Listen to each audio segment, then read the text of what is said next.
दोस्तों, मेरा नाम है शान आलम। जैसा कि आप जानते हैं, हम पढ़ रहे हैं BA first year first sem sociology का फर्स्ट चैप्टर। और इस चैप्टर की हम ऑलरेडी 7 वीडियोस बना चुके हैं और ये वीडियो नंबर 8 है। पिछली वीडियो में हमने समाजशास्त्र की विषय वस्तु, ऐतिहासिक पथ और अनुभवक पथ के बारे में पढ़ा था। इस वीडियो में हम विश्लेषणात्मक पथ की बात करेंगे। अगर आपने वो वीडियोस नहीं देखी हैं तो पहले आप हमारे चैनल की प्लेलिस्ट में जाइए और उन वीडियोस को जाकर देखिए ताकि आपको ये वीडियो अच्छे तरीके से समझ में आ जाए। तो चलिए चलते हैं अपने विश्लेषणात्मक पथ की तरफ, देखते हैं इस वीडियो में और क्या है।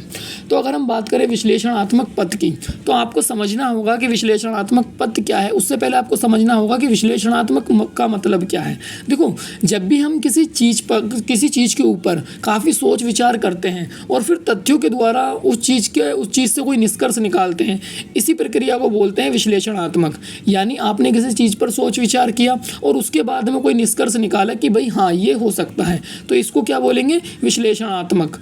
तो ये जो हमारा पथ है ये इसी प्रक्रिया से होकर गुजरता है। हम क्या करते हैं, इस पथ के अंतर्गत समाजशास्त्र की जो विषय वस्तु है, जो भी हमारे समाज के अंदर विषय वस्तु है, उस पर क्या करते हैं? सोच विचार करते हैं। फिर हम क्या करते हैं? एक निष्कर्ष निकालते हैं तथ्यों के आधार पर। तो इसी को क्या बोलते हैं? हम विश्लेषणात्मक पथ बोलते हैं। अगर आप ये हमारा पहला पॉइंट पढ़ेंगे तो वो भी इसी तरीके से है। ये पहला पॉइंट है, इसको मैं अंडरलाइन कर रहा हूँ, आप इसको थोड़ा सा पढ़िए। चलिए मैं पढ़ के सुनाता हूँ आपको। जब हम समाज का अध्ययन उसकी विषय वस्तु पर सोच विचार करके तथा तथ्यों के सहित तार्किक निष्कर्ष निकालते हैं तो उसे विश्लेषणात्मक पथ का नाम दिया जाता है। यानी इन्होंने कहा है भाई, जब भी हम समाज का अध्ययन कर रहे हैं और उसकी जो विषय वस्तु है उस पर सोच विचार करके तथ्यों के आधार पर कोई निष्कर्ष निकालते हैं, वो जो पथ है उसको क्या बोलते हैं बेटा? उस पथ को बोलते हैं विश्लेषणात्मक पथ। उस प्रक्रिया को ही बोलते हैं विश्लेषणात्मक पथ। अब हमारे समाजशास्त्र में अलग अलग तरीके के हमारे क्या है? समाजशास्त्री हैं। उनमें से एक समाजशास्त्री हैं एंकेल्स ने अपने विचार पेश किए समाजशास्त्र की विषय वस्तु पर कि वो कैसी होनी चाहिए। इन्होंने कहा समाजशास्त्र की विषय वस्तु को सामाजिक संस्था एवं सामाजिक संबंधों के रूप में देखते हैं। तो इन्होंने क्या कहा, इस पॉइंट का बेसिकली जो हमारा अर्थ है वो ये है कि हमारी जो समाजशास्त्र की जो विषय वस्तु है वो हमारी सामाजिक संस्थाओं पर आधारित होनी चाहिए और सामाजिक संबंधों पर आधारित होनी चाहिए। सामाजिक संस्था क्या होती है बेटा? जैसे कि आप जानते हो कि विवाह है, तो ये जो हमारा विवाह है बेटा, ये भी एक सामाजिक संस्था है। ये क्या करता है? एक दूसरे से संबंध बनाने का काम करता है विवाह। ठीक है। अब जो हमारे सामाजिक संबंध होते हैं वो क्या है? जब भी हम किसी समाज में रहते हैं और जो हमारे एक दूसरे के साथ में संबंध होते हैं उन्हीं को बोलते हैं बेटा सामाजिक संबंध। ये समाज के अंतर्गत रहते हुए जो संबंध बनते हैं उन्हीं को बोलते हैं सामाजिक संबंध। अब एक और हमारे समाजशास्त्री हैं, उन्होंने भी अपने विचार इस पर पेश करे, जो है दुर्खिम। तो दुर्खिम ने कहा समाजशास्त्र में सामाजिक तथ्यों पर जोर दिया। तो ये जो दुर्खिम थे, इन्होंने क्या काम करा? इन्होंने कहा भाई देखो, समाजशास्त्र में जो है वो सामाजिक तथ्यों पर ही जोर देना चाहिए। और इन्होंने क्या काम करा? अपनी इस सोच को 3 भागों में डिवाइड कर दिया। इन्होंने समाज की विषय वस्तुओं को किस में डिवाइड करा बेटा? 3 भागों में। तो वो 3 चीज़ें क्या है? चलिए देखते हैं। ये जो हमारा 3 चीज़ें हैं वो आपके सामने हैं। जैसा कि आप जानते हैं कि पहली चीज़ आपको यहाँ पर दिख रही है सामाजिक स्वरूप शास्त्र। अगर हम सामाजिक स्वरूप शास्त्र की बात करें तो ये है क्या?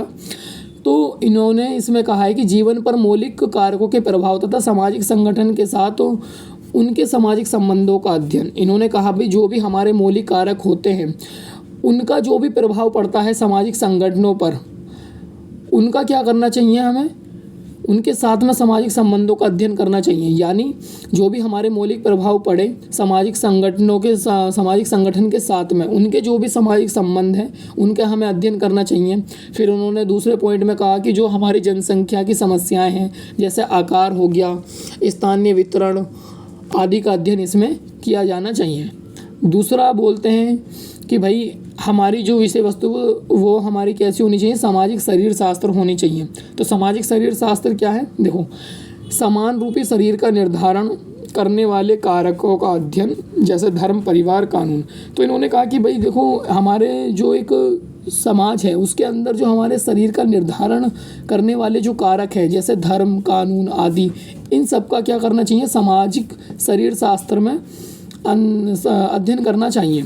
अब इन्होंने एक और समाजशास्त्र बनाया, वो क्या है, वो है सामान्य समाजशास्त्र। सामान्य समाजशास्त्र में इन्होंने क्या काम करा, सामाजिक तथ्यों के सामान्य रूपों का पता लगाने एवं सामाजिक नियमों को ज्ञात करने पर जोर दिया।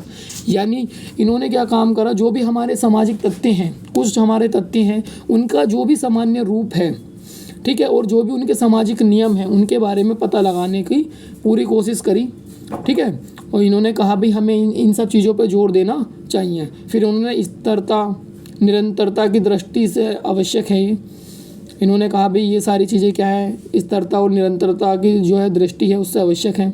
और सामाजिक विज्ञान में विशेष महत्व इन्होंने अपना दिया। इन्होंने कहा भी ये जो है हमारा सामान्य समाजशास्त्र, इसमें इसका क्या होता है कि सामाजिक विज्ञान में इसका क्या है, एक विशेष महत्व है।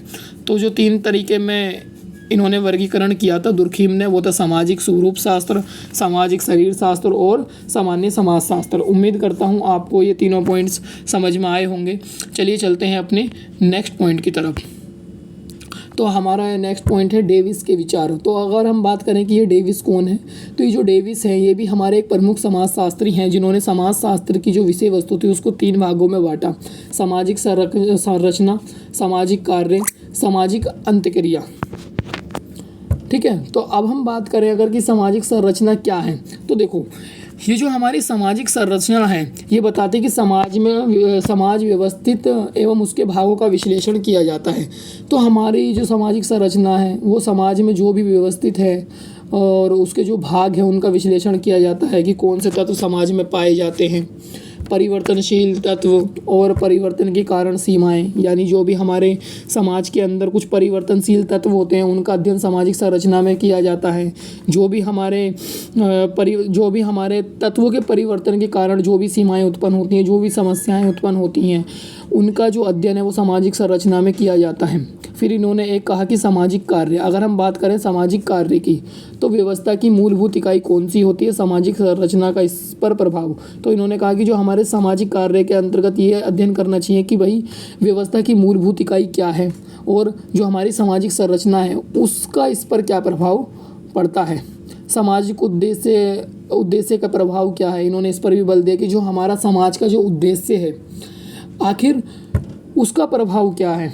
ये सब किस में आया, सामाजिक कार्य के अंतर्गत आया। अब फिर इन्होंने एक तीसरा दिया सामाजिक अंतक्रिया। तो सामाजिक अंतक्रिया में हमें सहयोग और संघर्ष में मानव जीवन का स्थान, जो भी हमारा सहयोग है और संघर्ष है उसमें मानव जीवन का क्या स्थान है, ठीक है, और वो जो हमारा मानव जीवन का स्थान है वो कितना महत्वपूर्ण है, उस पर इन्होंने जोर दिया। फिर पारस्परिक उद्दीपन, सामूहिक प्रतीक समारोह एवं अनुरूप का समारोह में व्यवहार में स्थान, यानी जो हमारे पारस्परिक उद्दीपन सामूहिक प्रतीक हैं, यानी जो भी हमारे सामूहिक प्रतीक हैं, पारस्परिक उद्दीपन सामूहिक प्रतीक और समारोह अनुरूहा और समूह व्यवहार, समूह किस तरीके से व्यवहार करता है उसका क्या स्थान है, ये हमने किस में देखा, सामाजिक अंतक्रिया में। तो हमें डेविस ने बताया कि सामाजिक संरचना में हमें किसका अध्ययन करना चाहिए, समाज के तत्वों का अध्ययन करना चाहिए, परिवर्तनशील तत्वों का अध्ययन करना चाहिए, उनके कारण जो सीमाएं उत्पन्न होती हैं उनका अध्ययन करना चाहिए।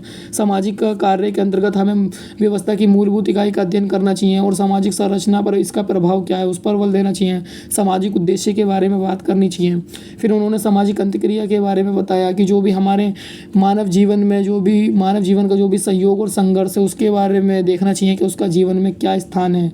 पारस्परिक उद्दीपन, सामूहिक प्रतीक समारोह और समूह व्यवहार में क्या स्थान है इसका, ये सब चीज़ें किसके अंतर्गत आती हैं, सामाजिक अंतक्रिया के अंतर्गत आती हैं। तो ये थी हमारी वीडियो नंबर 8। उम्मीद है आपको यहाँ तक चीज़ें समझ में आई होंगी। Thank you for watching this video and please like our video and subscribe.